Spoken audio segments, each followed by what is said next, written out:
More news, more often. Covering the nation and the world. You're waking up with Newsnet Mornings. Good morning and welcome back. I'm Victoria Idoni with your headlines for your morning. Here's what's happening this Monday. Reverend Dr. Martin Luther King Jr. famously said, "Life's most urgent and persistent question is, what are you doing for others today?"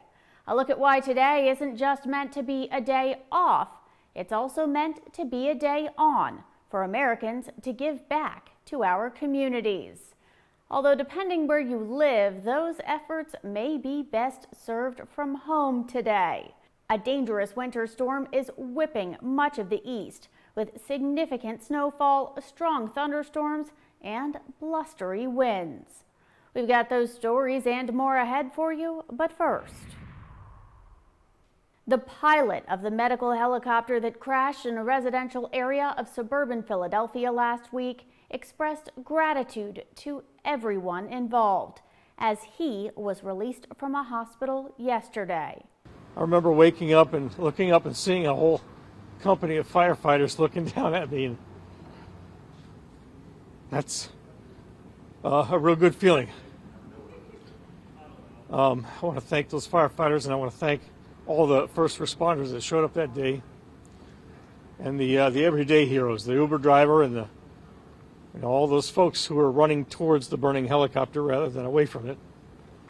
The medical helicopter is part of the LifeNet program based in Hagerstown, Maryland, and was also transporting an infant girl and 2 other crew members, who Moore credited for their heroism in continuing their mission to pull he and the baby from the fiery wreckage and then transport them to the hospital before addressing that they themselves were also patients. Referring to the 1 p.m. crash landing Tuesday next to Drexel Hill United Methodist Church, Moore said God was his co-pilot that day and chose to land them all safely in his front yard.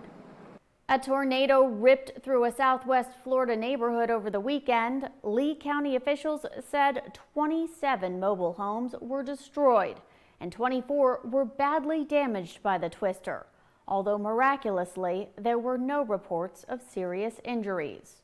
More than 1,200 flights at Charlotte Douglas International were canceled, accounting for more than 90% of its schedule yesterday. A meteorologist with the Weather Prediction Center in College Park, Maryland, said Winter Storm Izzy dumped as much as 10 inches of snow in some areas of western North Carolina as the system moved across the southeast. Roughly 250,000 people from Kentucky to Virginia lost power. Highway patrols reported hundreds of accidents, including traffic coming to a standstill on Interstate 81 in Roanoke County, Virginia, for several hours yesterday, as a tractor-trailer jackknifed and the cab of the truck disconnected from the trailer in the northbound lanes. The National Weather Service says heavy snow is expected over the lower Great Lakes, the Central Appalachians, and the Northeast today. And our forecasters estimate up to a foot of snow in some parts of New England, New York State, Ohio, and Pennsylvania through tomorrow morning. To the east, it's expected to come in the form of sleet and rain for much of Massachusetts, New York City, Connecticut, and Rhode Island. Severe weather also struck the Pacific. A cloud of ash has hovered over the remote Pacific island nation of Tonga since a huge undersea volcanic eruption Saturday all but cut it off from the world. This morning, after the smoke finally cleared up enough, New Zealand and Australia were able to send supplies and military surveillance in to assess the damage. The company that owns the island's single underwater communications cable said it was likely severed in the eruption, and repairs could take weeks. Those Tongans that have managed to get messages out described their country as looking like a moonscape as they began cleaning up from the tsunami waves that reached nearly 3 feet high and the volcanic ash fall. No casualties have been reported on Tonga, although there are concerns about people on some of the smaller islands nearby. The tsunami waves that followed crossed the Pacific, drowning 2 people in Peru and causing minor damage from New Zealand to Santa Cruz, California. A hostage standoff in a Texas synagogue Saturday ended with the FBI SWAT team rushing into the building. Authorities identified the man who's now being called a terrorist as a 44-year-old British national. He was killed after the last of the hostages ran out of Congregation Beth Israel in suburban Fort Worth around 9 p.m. The investigation stretched to England, where last night police in Manchester announced that 2 teenagers were in custody in connection with the standoff. The congregation's rabbi said security training over the years allowed him and the other 3 hostages to make it through the 10-hour ordeal, which he described as traumatic. President Biden called the incident an act of terror and praised federal and local law enforcement. It's almost that time of year again when sweet little girls in need of money to send them on camping trips make it impossible for you to keep that New Year's resolution any longer. All right, it's not fair to blame the Girl Scouts for breaking your diet. Buy those cookies anyway and give them to a friend. Or they usually go over pretty well as extra tips at restaurants or for delivery drivers. But how do you get a hold of them, and which ones should you buy? Tully Anderson is here to help. Girl Scout cookie season is officially underway, and Google search engine has been tracking the most searched cookie. Thin Mints continue to be a top search, in fact, topping the charts in more than half of the states. Another favorite, Tagalongs, a favorite in Wyoming, Mississippi, Alabama, New Hampshire, West Virginia, Alaska, Delaware, and Illinois. There is a new cookie that's on the block and a fan favorite, Adventurefuls, the most popular cookie in Iowa, Kansas, and Arkansas. South Dakota residents are fans of the Do-si-dos. Searching for your favorite sweet cookie and where they are available has changed in recent years. Girl Scouts have adopted a hybrid model this season, partnering up with DoorDash to deliver cookies throughout the country, nationwide deliveries beginning next month.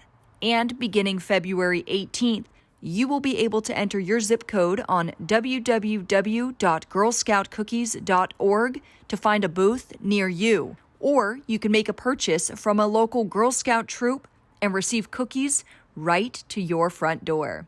I'm Tully Anderson reporting. How about making a resolution to cut down what you spend on streaming services? Here's some motivation. Netflix has raised prices again, less than a year and a half since the company's last price increase. They're citing more competition and entrance into the video game market and a larger investment in original programming as their reason for passing the costs on to us. The basic plan is up by $1 to $10. Standard has increased by $1.50 to $15.50. And the 4K plan has increased by $2 to $20. But it's nothing new. Those costs have been going up steadily every year or so since 2014. Why am I saying this in the past tense? Well, it's already taken effect. More than 850,000 Americans have died with COVID-19. But researchers say they've learned lessons and gained valuable information from studying responses in the ICU. Marty Salt has more. In the first days of the pandemic, critical care specialists nationwide quickly put struggling patients on ventilators to improve their airflow and searched for any available treatment. Critical care specialist Dr. Eduardo Oliveira and colleagues at Advent Health in Central Florida studied data from 1,300 COVID patients admitted to the ICU and focused on the most critical 350 to determine what worked. Best practices that we felt really made a difference in patient care were practices related to mechanical ventilation, minimizing harm, providing them with lower volumes of air as we are ventilating them. Dr. Oliveira also says the practice of proning a patient worked, placing them face down instead of face up, allowing the lungs to function more efficiently. It's not a drug. It's not a specific medication that we're giving that saves lives. It is the process. Most of the 350 patients in the Central Florida study were on mechanical ventilation. Dr. Oliveira says 70% survived, higher than other international studies, which report an average of 50% survival. I am certain that we're going to face similar situations in the future, and the learnings of this pandemic will be key on how we treat them effectively from day one. Dr. Martin Luther King Jr.'s mission was to teach us that we can overcome our toughest adversities when we stand together. Today and every day, it's important to find a way to lend a hand to help those in your community or elsewhere to continue that legacy. That service doesn't have to be formal. It can be anything from tutoring to preparing meals or cleaning up your neighborhood. Welcome to January 17th on the National Day calendar. Dr. Martin Luther King was once called the apostle of nonviolence by President Johnson for his use of civil disobedience throughout his legendary service. As a clergyman, activist, and leader of the civil rights movement, Dr. King is perhaps best known for his I Have a Dream speech. Hundreds of streets throughout our country still bear the name of this Nobel Peace Prize winner. But Dr. King knew that the honor of that title belonged to many. For this reason, he chose to share the prize money with several organizations, including the Gandhi Society for Human Rights.